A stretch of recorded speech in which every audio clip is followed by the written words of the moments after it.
मुख्यमंत्री देवेंद्र फडणवीस यांनी गुजरातची राजधानी अहमदाबादमध्ये भेट घेतली। या भेटीमागचा उद्देश आणि यावेळी काय चर्चा झाली याबाबत मात्र तपशील अद्याप गुलदस्त्यात आहे। दरम्यान गेल्या काही दिवसांपासून नारायण राणेंच्या भाजप प्रवेशाबद्दल जोरदार चर्चा राज्यभरात आणि देशात सुरू आहे। राणेंच्या वाढदिवसाच्या कार्यक्रमामध्ये नितीन गडकरींनी प्रमुख पाहुणे म्हणून उपस्थिती लावली। नारायण राणेंचे चिरंजीव निलेश राणे हे सातत्याने काँग्रेसचे प्रदेशाध्यक्ष अशोक चव्हाण यांच्या कार्यपद्धतीवर सोशल मीडियावरून टीका करत आहेत आणि या सगळ्या पार्श्वभूमीवर या भेटीमध्ये चर्चा झाली असण्याची शक्यता वर्तवण्यात येते।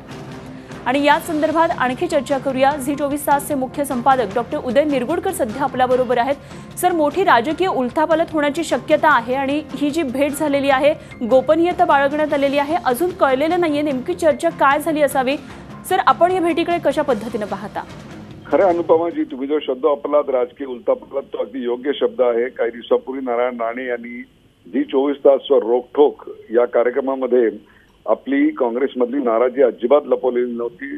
त्यानंतर राणे यांच्या 65व्या वाढदिवसानिमित्त सर्व राजकीय पक्षांचे नेते एकत्र आले होते। त्यात नितीन गडकरी यांची उपस्थिती आणि त्यांची असलेली नारायण राणे यांच्याशी मैत्री ही सर्वश्रुतच आहे। त्याहीपेक्षा सुद्धा राणे कुटुंबियांनी याबद्दलचे त्यानंतर काढलेले जे उद्गार आहेत ते अतिशय बोलके आहेत। नारायण राणे अस्वस्थ आहेत, त्यांना दिल्लीच्या राजकारणाचे वेध लागलेले आहेत। त्याचबरोबर आपल्या मुलांना प्रादेशिक राजकारणामध्ये स्थिर करण्याच्या दृष्टिकोनातून त्यांना भारतीय जनता पक्ष हा जवळचा पर्याय वाटू शकतो। या संदर्भातली चाचपणी ते नक्की करत असतील, कारण याआधी प्रदेशाध्यक्ष असेल किंवा विरोधी पक्ष नेते असेल या दोन्ही पदांवरच्या व्यक्तींवर नारायण राणे यांनी अत्यंत तिखट टीका केलेली होती आणि भारतीय जनता पक्षासाठी हा एक अत्यंत मोठा नेता आपल्या तंबूत आणण्यासाठी त्यांची धडपड सुरू असणार यात काही शंकाच नाही।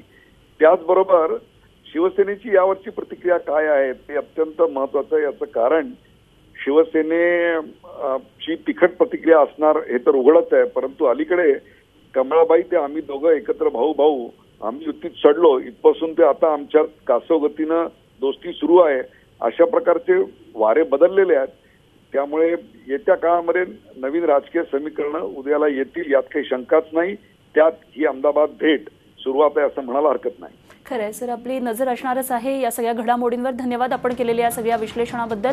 डॉक्टर उदय निरगुडकर झी24 तासचे मुख्य संपादक आपल्याबरोबर होते आणि या दोघांमध्ये राणेंच्या प्रवेशाबद्दल चर्चा झाली आहे। सध्या अशी तरी चर्चा रंगू लागली आहे। अर्थात याबाबत प्रचंड गोपनीयता बाळगली होती। या भेटीबाबत नेमकी काय चर्चा झाली हे अजूनही गुलदस्त्यात आहे आणि याच विषयी आणखी सविस्तर माहिती देण्यासाठी सध्या आमचे प्रतिनिधी भार्गव पारेख आहेत। अपन त्यांच्याकडून या संदर्भातली आणखी माहिती जाणून घेऊया। भार्गव जी, बताइए क्या हुआ इस भेंट में, कुछ पता चला?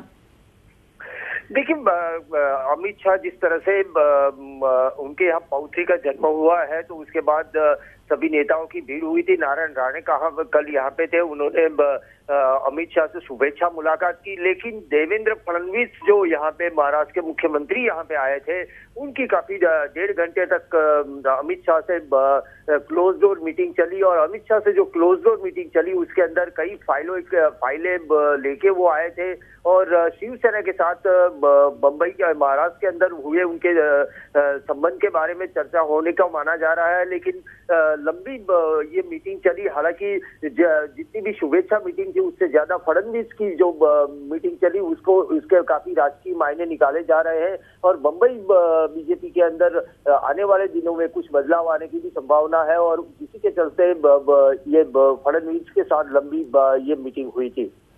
जी जी, शुक्रिया सभी ये जानकारी के लिए। भार्गव पारिख आपल्याबरोबर होते, आमचे प्रतिनिधी गुजरातमधून। आणि या संदर्भात आणखी चर्चा करणार आहोत।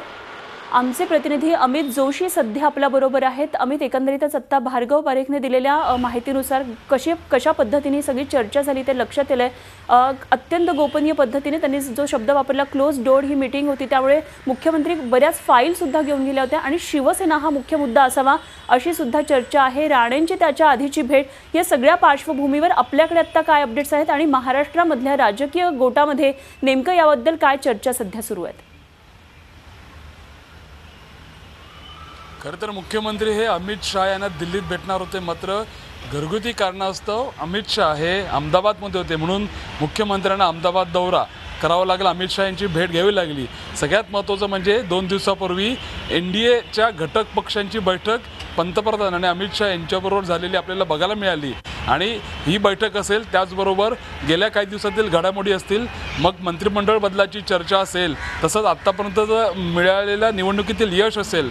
आणि त्या पार्श्वभूमीवर आता 2.5 वर्ष या भाजप सेना सरकारला पूर्ण होत आहेत आणि म्हणूनच अर्थात खाते बदलाची सुद्धा जोरदार चर्चा आहे. तर या पार्श्वभूमीवर मुख्यमंत्री हे अमित शहा यांना भेटले आणि पक्षासंदर्भात, पक्षातील बदलासंदर्भात किंवा पक्षातील घडामोडी संदर्भात या भेटीमध्ये अमित शहा यांच्याशी चर्चा झाल्याचं सूत्रांचं म्हणणं आहे.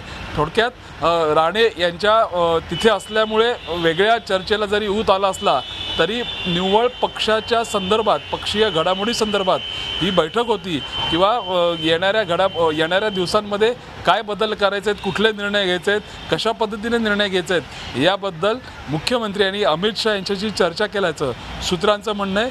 पक्षीय घडामोडींकरता, पक्षीय बदलांकरता ही भेट असल्याचं सूत्रांचं म्हणणं आहे.